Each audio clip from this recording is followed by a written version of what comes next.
The United States and the Dominican Republic have entered into an open skies agreement, which is massive. What exactly is an open skies agreement? How will it impact you? And more importantly, what does it do to the cost of travel to the Dominican Republic? We're going to talk about all that and more in today's video. Open skies agreements remove government intervention on commercial airlines' choices in terms of where they're going to fly between countries. So in the case of the Dominican Republic and the United States, right now, there's a lot of government red tape and intervention that needs to happen for the two countries to approve where flights go to and from between them. With an open skies agreement, the commercial airlines can decide whatever they want between the two nations. It essentially gives commercial airlines full access to each country's airports without asking for permission. Now, DR and the United States have been talking about this for about 25 years now. And back on Instagram in January, I think it was, I reported that, hey, look, historic, they're about to sign this thing. But now we're in July, and it just got signed. But hey, better late than never. Open skies agreements aren't a new thing. The United States right now has over 100, I think it's around 120 countries that they have open skies agreements with. Everything from countries like Colombia and South America to most EU countries and some Asian nations as well. Not China.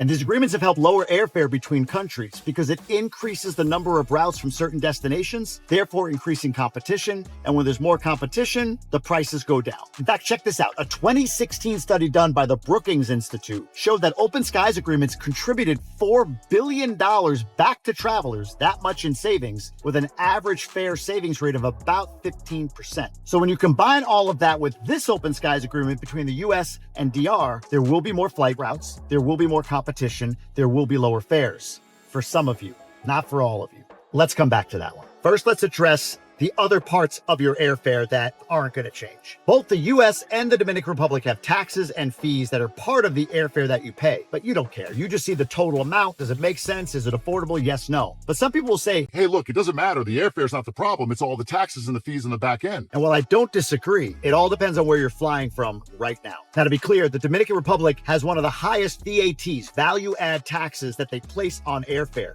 Check out this chart. The only country with a higher VAT is 19% in Colombia. DR's right there at 18%. And you can see competitive countries like Costa Rica are only at 5%. Hell, even Haiti's 10%. But that fee, that 18%, will always keep airfare a little bit higher depending on, again, where you're flying from. But once again, open skies agreements will mean more routes from more destinations, creating more competition and therefore lowering prices. Let me show you an example of a flight I recently booked. This flight that I booked has a fare of $615. Yeah. And right down here, you see this $110 for the Dominican Republic. That is the value add tax. If you do the math, 615 times 18%, you'll get that number. But there's all these other fees also charged by the Dominican Republic, which in total makes the taxes and fees $192 on this flight. But look, the US is going to get theirs too. When you add up all the fees that the United States is charging, it's about $83 in total fees. So my fare in total is $891. That's a chunk, especially when you had to buy 4 of them for my family to fly. You're talking a $3,600 round trip fare, which is crazy. Now, again, for those of you who say, oh, the fees are just so high, it doesn't really matter about the fare. Well, I will agree to disagree. In this case, that $615 fare that you see, that's what an open skies agreement can attack. But here's why some of us will benefit, but I don't believe everybody will, at least not to the same level. That flight is from Punta Cana to Detroit. It's on Delta Airlines and it's direct. There's only one of those a week that I know of. So if there's only one, Delta can charge whatever the hell they want. Now imagine a world where United and American also open direct flights from Detroit to Punta Cana, and their underlying fee is $500 or $450. Delta's going to pull their prices down as well, therefore creating a drop in airfare. Now for cities like Detroit, Minneapolis, Cleveland, Austin, Texas, maybe Nashville, Tennessee, Charlotte. Now let's go out west, Los Angeles, San Francisco, who have limited flight options right now because it's cumbersome to add flight options for them. With an open skies agreement, they can put whatever the heck they want from wherever they want, especially to a country like the Dominican, who's performing so well that JetBlue recently ended some routes and added more to the Dominican Republic specifically. They call it a high-performing country. I mean, hell, on track for 12 million visitors this year in 2024. Airlines take notice. They're going to invest in it. So remember I said open skies agreements historically have dropped airfares by about 15%. Wait, 15% of $600 is a $90 drop in fare. It's not bad. For 4 flights, that would save me almost $400. But truthfully, that fare could probably drop as much as 50%, depending on the amount of competition that's added to a non-competitive place like Detroit or any of those other cities I mentioned. I'll throw Boston in there too. Some options, not a ton. But here's my take. If you're flying from New York, Miami, which is where the majority of people probably fly from, could there be a fare reduction? Yeah. Will it be 15%? I don't think so. There's already multiple options coming from both of those cities. And while additional options or additional routes can certainly impact the fares that they charge, if an underlying fare, not including all the taxes and everything, is say $200 or $250, and it drops, I don't know, 4-5%, that's like $12. So here's my prediction. In a year, or at some point in the future, you'll see news that, hey, airfare to the Dominican Republic dropped 15-20%. But what you're going to see is somebody like me who flies to Detroit got 30-40-50% off their airfare because it's ridiculously high. And folks in New York and Miami and other cities that fly often to the Dominican dropped a few percentage points. But the total in aggregate will probably be 15-20%, especially when you think about cities like LA, San Francisco, who want to get on the Dominican train. In fact, LA right now has direct flights to Costa Rica and no direct flights to the Dominican Republic. Now, it may feel like they're not that close, but they're only 500 flight miles apart. That's about an hour more for a commercial flight to fly to DR versus going into Costa Rica. So it's not crazy to think a direct flight could be added there. And if it is, that's going to significantly reduce rates versus what you have to do now going through